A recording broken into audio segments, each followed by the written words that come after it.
Thanks for tuning into the Wide Boyz Show. It is great to have you here, and we are looking forward to bringing you today's episode. Today, we're digging into the archives and bringing you a classic from one of our YouTube sofa chats. It's all about the E-grading system, which is possibly one of the most confusing and controversial climbing grades out there. And we're not going to hang around too much, we're just going to get straight into it. But I want to say, if you do enjoy the chat, then feel free to check out our inner crack climbing community, where you'll find member-only podcasts, a place to connect with us and other crack climbers, an archive of all our past tips and tricks newsletters, some member discounts, plus some other little extras. So if you are psyched for some more crack in your life, then I'll leave the link in the show notes, and hopefully we'll see you in there. Okie dokie, let's start chatting about everybody's favourite climbing topic, grades.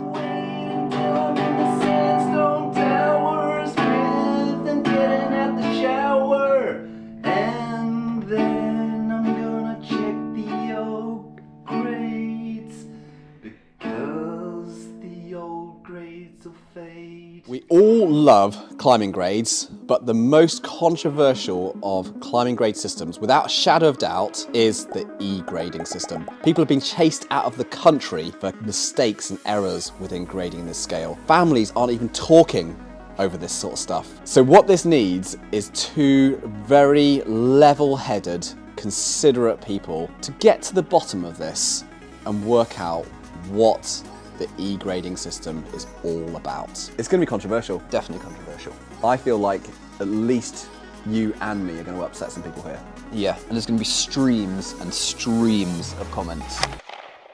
The E-grade system, the very, very most basic, where does it start? Where does it finish? And like, what is it? So the E-grades start at E1. Yep. And I would say they currently finish at E11. We have confirmed E11, and they potentially go to E12 because we've had a suggestion of E12. Yeah. So, but E1 to E11. And it goes in whole numbers, E1, E2, E3. 4, 5, 6, 7, 8, 9, 10, 11. Yeah, not like the American system of 513 point, you know. No. Just 1, 2, 3, 4. It's pretty simple. Yeah, okay. Basic. Yeah. Real basic. And it's for trad climbing only. It's for in the UK. British trad climbing only. So it's not for trad climbing. If I do a trad climb in Norway, I don't give it an E-grade because they don't use the E-grading system. Yeah. People have definitely been confused about that. E-grade isn't a trad grade. E-grade is a trad grade for the UK. Okay. Okay? Right. Yeah, so it's not for the Czech Republic, it's not for USA, it's not for... We don't use it anywhere else. We could do. That could be controversial. Okay, so just to put in a little bit of controversy here straight away. Yes. What do you think about people when they use the E-grade for trad climbs abroad, and they give it an E-grade? Is that just an absolute shambles? Is that a travesty? No, they can do what they want. That's their own thing. Oh, you do allow that? Yeah, they can do what they want. It's just I'm not going to do that. Oh, okay. I'll just use the local system. Okay. What's the difference at a very basic level between an E1 and an E10? Is it just E10 is shitloads harder than an E1? What gets us up that scale? What gets you up that scale is everything to do with climbing. So we're looking at the physical difficulty. We're looking at how difficult it is to potentially get there, to access the quality of the rock, the danger of it, the general danger of it, how big the fall is, the tactics that you might take into it. Are we 3 pitches across a massive roof and it takes 2 days to get there? This is all factored in from 1 to 10 within that tiny little number. In essence, for everyone watching, in an idealistic world, they should consider the E-grade to be the most comprehensive, all-singing, all-encompassing description of a day out climbing. Yeah, it's the day. It includes everything. It's the day.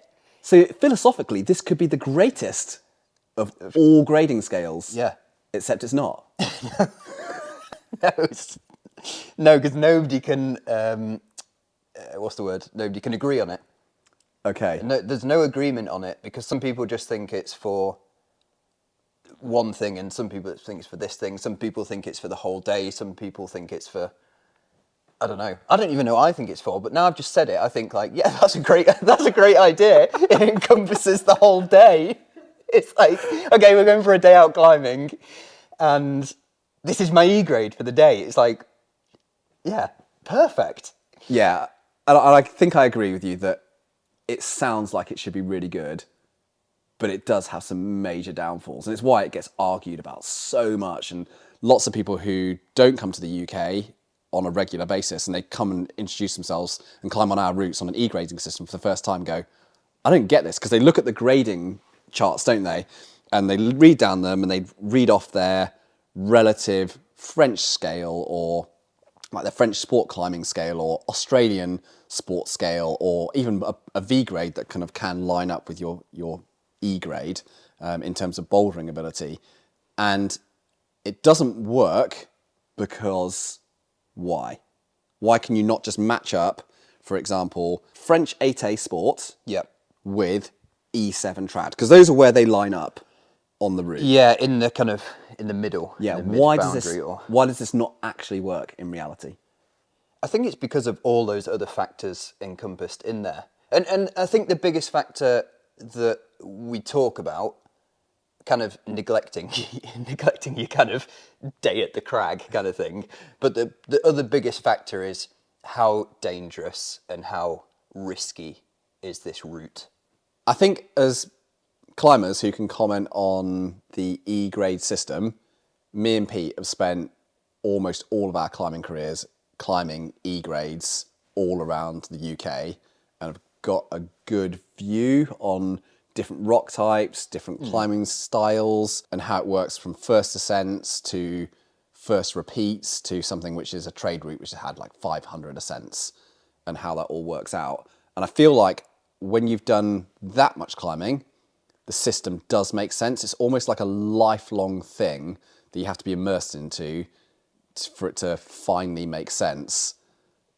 But before that, there's so many factors that go into building up an E-grade that it's really hard to get a handle on how the little factors all play into the number that you get at the end, which is E5, E1, E10. And that's the hard thing to grasp, I think, because I could give you a scenario on paper and you could roughly ballpark how hard it would be. Yeah. In theory. Yeah. But it's so different, isn't it, once you actually go on the route and see what the experience is like. Yeah. So maybe E is for experience. Well, they have tried to say this in the past. Yeah. Haven't they? They have. But getting back onto the factor of how the things line up, potentially, in a very, very basic way, we've got the physical difficulty mixed with the danger. If we just go for E5, because that's middle between 1 and 10, if we go for E5, if you have a hard E5, for it to be E5, it has to be a little bit safer. In general. And if you have an easy climbing, then in general, to get your E5 grade, then it has to be a little bit more dangerous than the other E5 for the easier climbing. Yeah. In general. So we're on that scale. So E5 can cover from your easy and bold. Yeah. To hard and safe. Yeah. And that equates for 1, 2, 3, 4, 5, 6, 7, 8, 9, 10. And that's your kind of scale. In general, folks. In general. So for each grade, you can kind of think of it as being like a seesaw or a balance. And you've got your grade here, whether it's E5, E9, E1. If you tip your balance in one direction for your E5, you've got the difficulty goes high here, but you've got the risk element goes really low. That still equals E5. If we tip that scale in the other direction, now we've got the risk factors really high, but the difficulty only will be a lot lower to achieve that same E grade. So it's like a balancing thing that you can move at any grade. It's so hard to explain how it works unless you get a little grading scale and explain to people that you need to factor in both this difficulty and this physical nature of the climb, and it's quite a broad window that you can apply those to.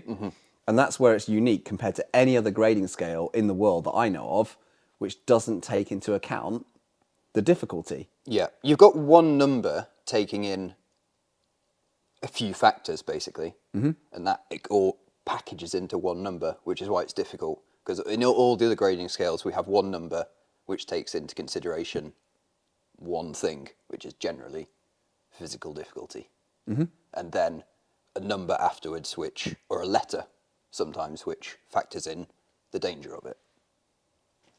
Whereas we're packaging it all into one thing. Yeah. And that's why it's confusing. Okay. The E-grade system would benefit from some more information.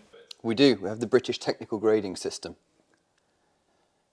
So now we're opening a huge can of worms, which even like top level climbers don't even know how the British Technical Grading System works.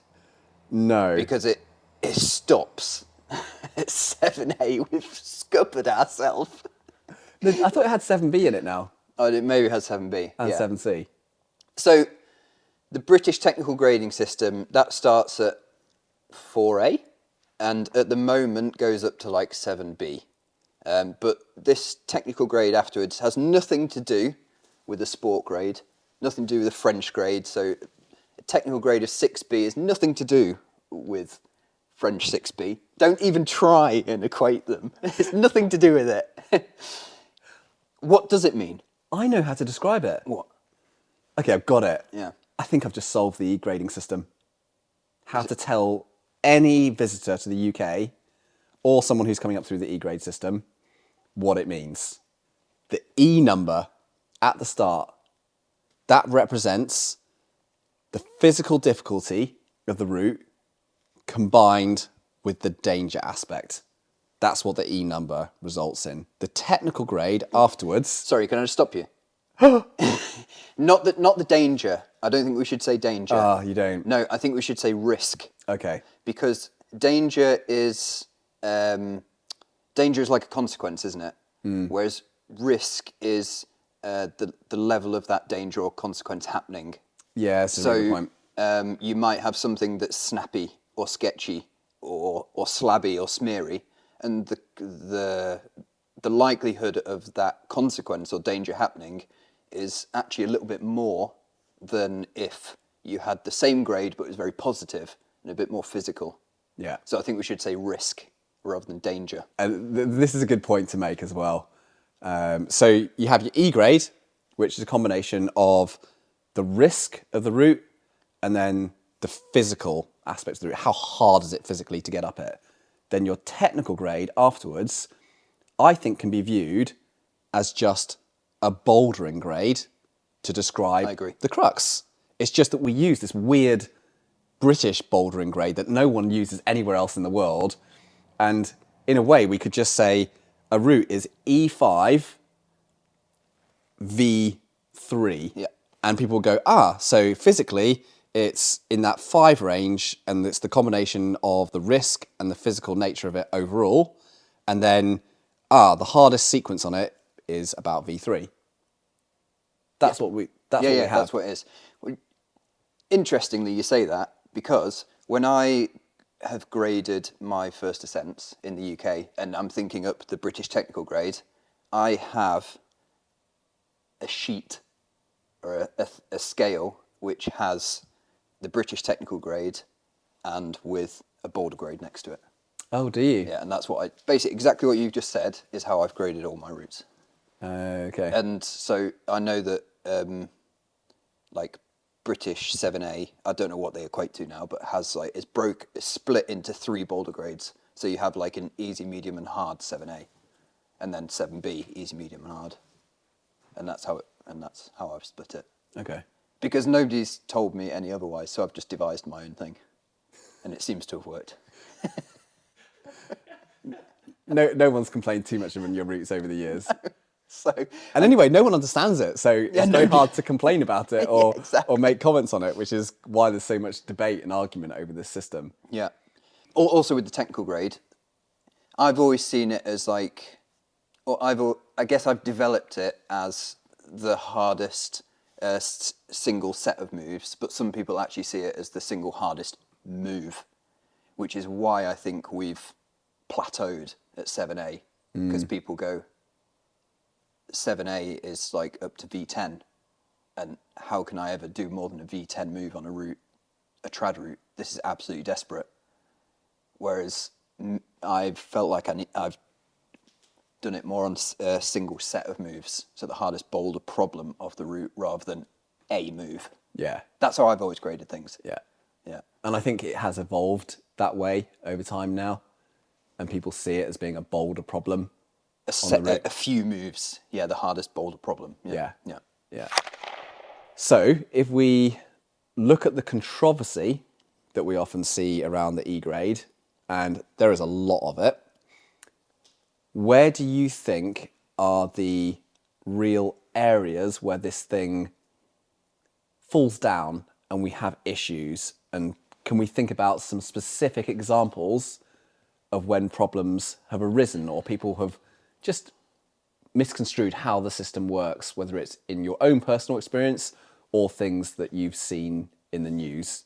So like, for example, for me, I feel like there's a really big misunderstanding around the loose rock, adventurous nature of climbing, and that people can go to some of the sea cliffs in the UK and find that they get relatively a very high E grade, even though the physical difficulty is quite low, and the rock is reasonably good rock, but it's very broken and unconsolidated. So you can just, both the gear and the holds potentially can fall off. And I think people don't quite grasp that that is a big factor which goes into it. It's a factor. Yeah. Which is what I was saying with about like the risk rather than the danger. But it falls down specifically, I think, in this case, and where you can get some controversy, where you have this really loose, very risky sea cliff climbing that might not be physically that difficult. But if someone takes a really prepared head point, do lots of top roping, lots and lots of laps on the route, they can essentially eliminate and try all of the holds and work out what falls off and what doesn't. And this really changes that experience if the general sort of ethos or philosophy of how people approach that climbing in that area has been on-site or ground-up climbing in that area. So the E grade is set under that kind of approach or ethic for the area. Well, someone walks in and they change it and then it just messes everything up. Yeah, and we have to remember that the E grade was established for an on-site. Well, it was that as well, yeah. Which is often forgotten because obviously on-site climbing is, like you say, like if you go down and check all the holds on something very loose, it's going to suddenly become a lot easier. And especially if you deliberately pull holds off when you're top roping something because you're like, oh, that feels a bit sketchy, I'll just pull it off anyway. Yeah, and then you can really inflate and get a higher E number by head pointing something like that at a much easier level. Yeah, it's interesting because the E grade is basically for an on-site, and that's how it was established. But I feel like in recent years it's developed into people obviously just taking the E grade, but they've done a lot of head pointing. And really, we don't actually see any on-sites of E8. I don't think anybody's on-site at E9. Has E9 actually really been climbed? Yeah, I think it's been flashed, isn't it? But it's for E is for the on-site. Yeah. Has E9 been climbed? Tell me. No. Okay. So for the record, no. No. No. E8 has been climbed, though. E8 has been climbed. Right, where we've got to, folks, is we know it's a scale that goes from 1 to 10, except it doesn't. It goes to 12. We know it has a technical grade that represents the boulder problem, the hardest move, except it doesn't. It might be a sequence. And we also know that there's other factors that go into it, like the adventure, the quality of the rock, how much tactics involved with it, and risk. Pete, if you had to think about the 3 greatest E-grade shitstorms that have occurred in your lifetime, what are they? The 3 greatest. Yeah. I think Parthian is a good one. Parthian shot Yeah. on the gritstone. On the gritstone, just because how it's evolved over time, and it was given E9. Is this flake going to hold? Ooh, the flake rips. We get a deck out. The grade changes. Nobody really knows what the grade is. People do it with side runners. There's some controversy around that. And then James comes back and does it like pure from the ground. I think that's like there's a story around there. Okay, A so bit of that's one. controversy. Yeah, number two. Two, I think, is probably like the one everybody knows, and the walk of life. Yeah. And James grading that, and then other people coming along and downgrading, and that was quite big. Yeah. That was big. That was definitely an E-grade controversy. Okay, number two. Number two. Hello there, folks. Just chiming in here to remind you that our new Master Jam crack gloves have just come out. Me and Tom have been working on these, testing these and climbing in these for close to 2 years, and we are really psyched with them. So if you need a new pair of crack gloves for your next project, then I will leave a link in the show notes and it will take you straight there. Also, maybe you're a crack climber who has never done any crack climbing before, but wants to try it out. Whatever part of your crack climbing journey that you're on, it's just really important to protect that skin on the back of your hand. Trust me, I've been through this the hard way, and I have taken a lot of skin over the years. Honestly, I actually have really thin skin on the back of my hand. So make sure to keep your hands protected when you are going out crack climbing, and get a pair of crack gloves on your hands. Like I say, I will leave the link in the show notes. It will take you straight there, and we can't wait to see some of the routes and projects you end up jamming in our new Master Jam crack gloves. Okie doke, here we go, folks. Back to point number 3 from Tom. Can I suggest number three? Yeah, go on. I think number three is the consistent undergrading by Dave McLeod in Scotland of his routes. You think they're undergraded? Yeah, I think they're undergraded. Okay. That's my suspicion on it. But have you done any of them? Not gone on any of these routes. No. But what would an armchair debate be without having not gone on the routes? I mean, I've been on Walk of Life. In fact, I've done Walk of Life, and I haven't been on North Parthian Shot, so I can't talk about that one either. Yeah. Couldn't even talk about one of these things. Yeah. Number two. Yeah. Okay, and that's a controversy. I think so. Okay, going on to this. So we think there's compression in general? Because there was a big debate about compression in the E grades, and we had E9 established in the 80s with Johnny doing Indian Face, and that was the first E9. And 30 years later, we're at confirmed E11. So we've gone 2 grades in 30 years, whereas when we look at other scales, other grading scales, we've gone a lot more grades in those 30 years. Mm-hmm. Do you think it's compressed? Do you think there's compression in general? Yeah, I do. And I think it's a problem for the grading scale. And it's something that some people have tried to address. Others just accept that it works that way and they move around it. And others have no idea that it occurs. But, because I've got my own thoughts here, but why do you think there's compression? Do you think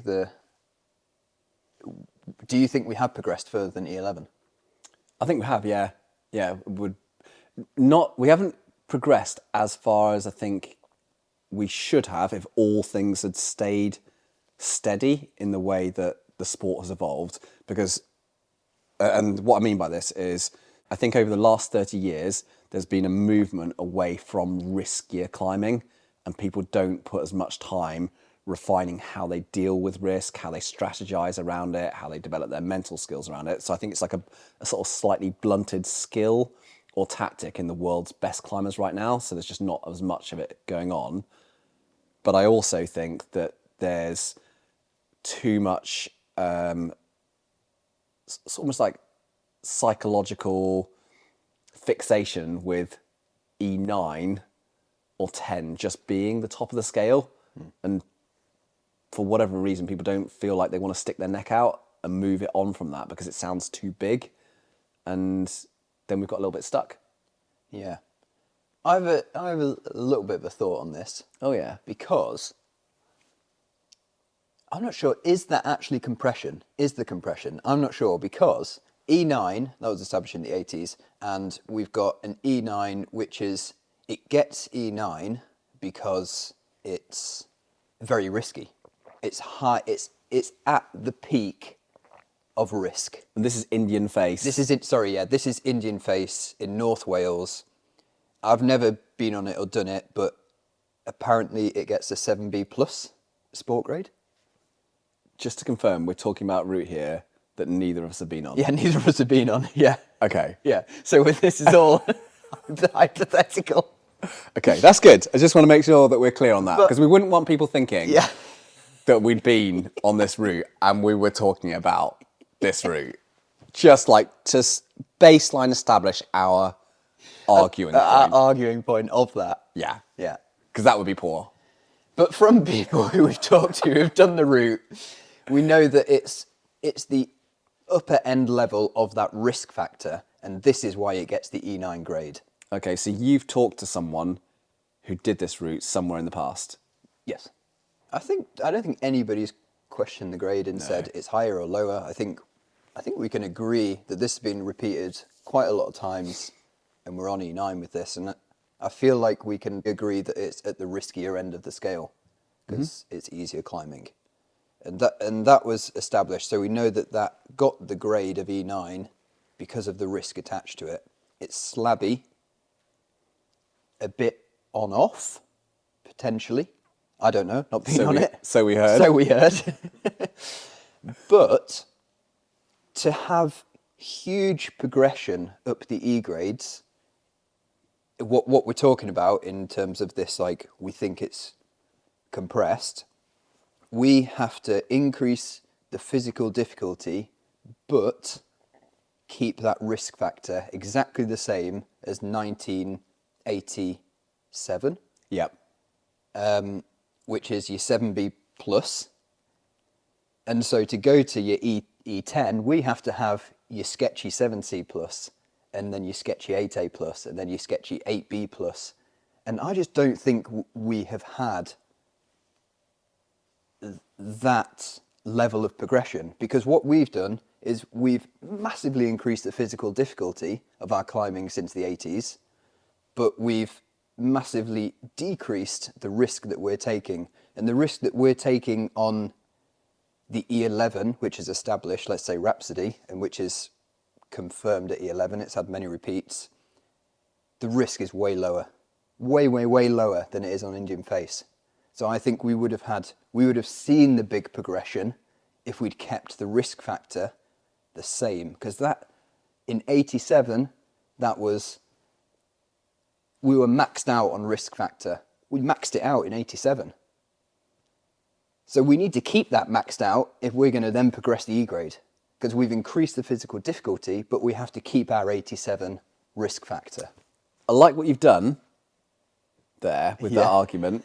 Yeah. I think it's a nice move. Yeah. And I think it's a good move in the pub. I would have nodded along for a couple of minutes there. Okay. For a bit. You did. I did. You did nod along. And we're sat on a sofa in a really cold unit. And my tea's going cold. Yeah. And you're wondering why. Yes.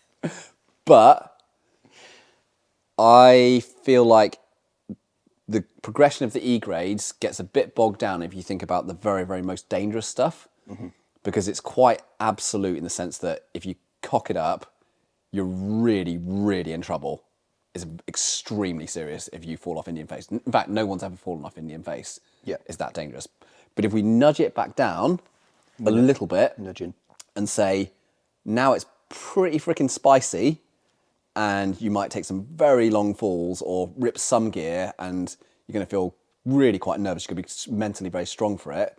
You still don't need that high a sport grade to get into your upper end of your E grade for the difficulty. No, you don't. And that's the bit where I feel like we have had the progression in terms of the ability of the sport grade. We've had huge progression in the sport grade. Yeah, and that's big. That's where I think it's got progressed. I think that's where it's got compressed. Is actually more in the spicy but hard climbing. That's where it's compressed. Yeah. So there's not compression across the whole thing. I think it's within a certain element of it. Yeah. Because it's the most workable one. Yeah. And where people have got the ability to be able to move on. Yeah, I'd say that's my view on it. Yeah. Can we describe what an E12 would actually look and feel like? If people watching, if we said, okay, you'd be doing this difficulty of climbing into this amount of climbing with this amount of risk, do you reckon we can build a workable hypothetical example? So if I was grading, I would compare back to routes that are at the lower end. Not lower end, not E1. I would compare back to routes that are at the notch below, so your E11s. Yeah. And if we take our confirmed one, Rhapsody, we have your 8C climbing, it's very sustained. We take a big lob off the top, and I think, we've kind of had some sprained ankles and stuff like that. So we have to be, if we're taking that kind of level again, it has to be like 8C plus 9A standard of climbing with those same consequences of Rhapsody. Probably 9A really. Okay. For you to get to E12. Yeah. I think that's kind of what we're looking at. So people got to think, I've got to climb a 9A difficulty of sport route, and it's going to have an absolutely massive lob on it, but you're probably not going to get injured. A massive lob means a very large mega whip. Is that international speak big whip. for big lob? Big whip, big lob. Mega whip. Mega whip. Yeah. Mega whip equals big lob.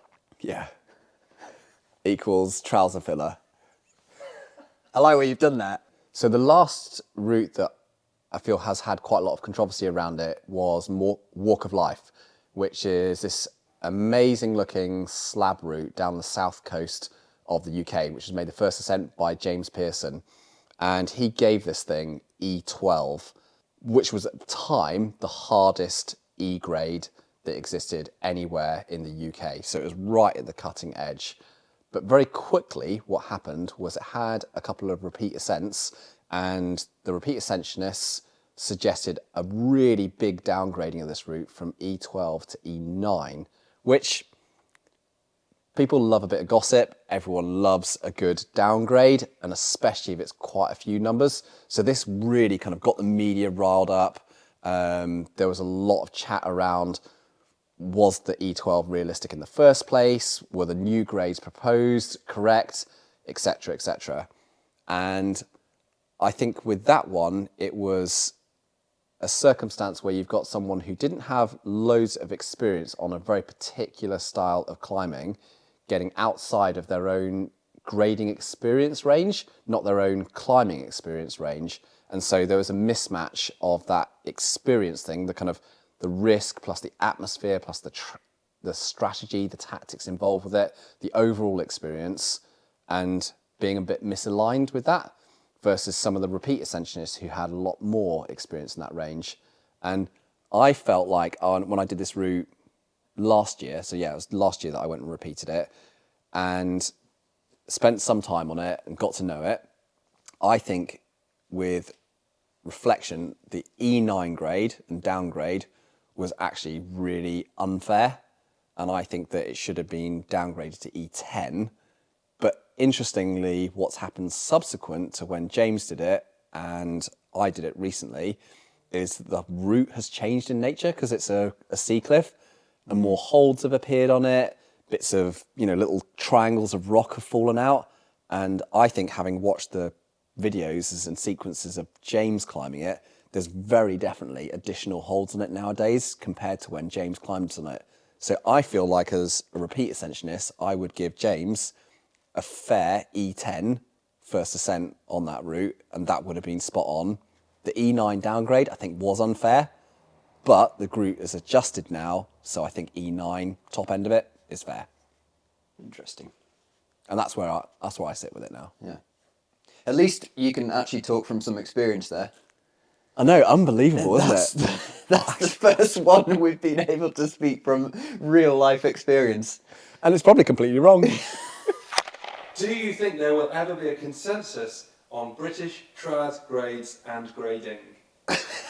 A consensus? No, there'll never be a consensus. I don't think anybody will ever fully agree No. on it.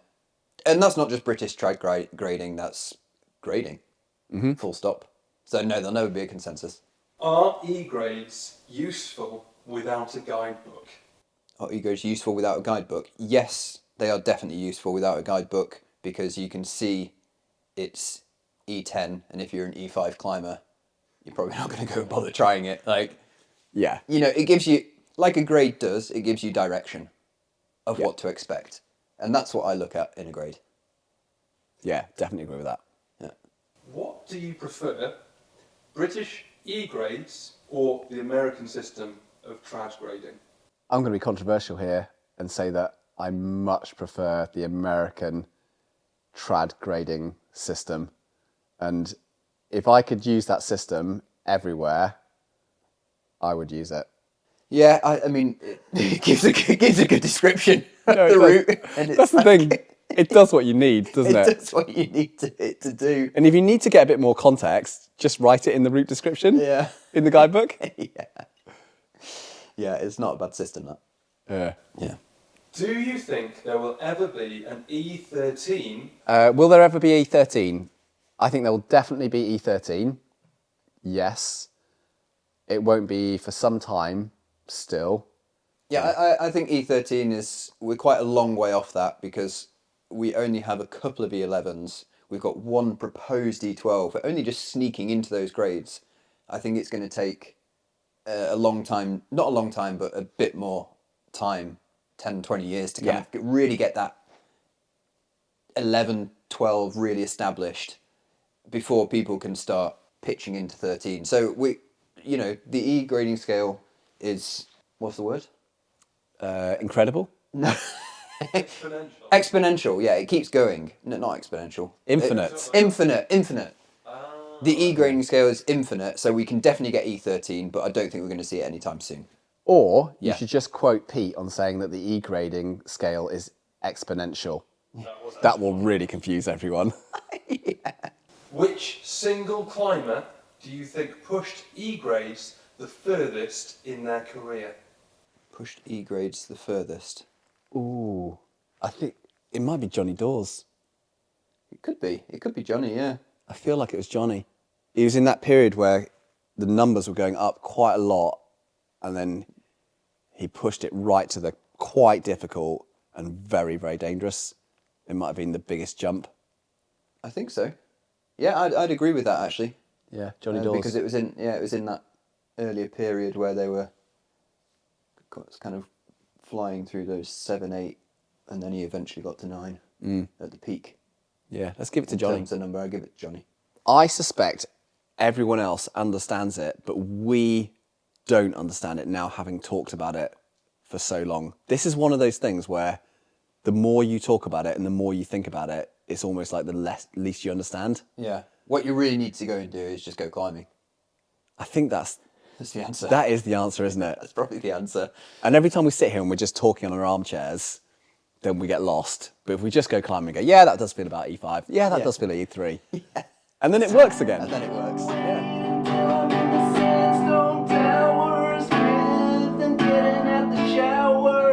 Right, folks, if you want to hear more podcast episodes from myself and Tom, then make sure to check out our Inner Circle. Inside, we've got full podcast episodes for members only, the opportunity to ask us questions and get them answered in our private podcast, a community of crack climbers, an archive of all our tips and tricks newsletters, member shop discounts, plus some other little extras. Thanks to everybody who has joined us already, and we're really excited to see more of you inside our inner Wide Boyz circle soon.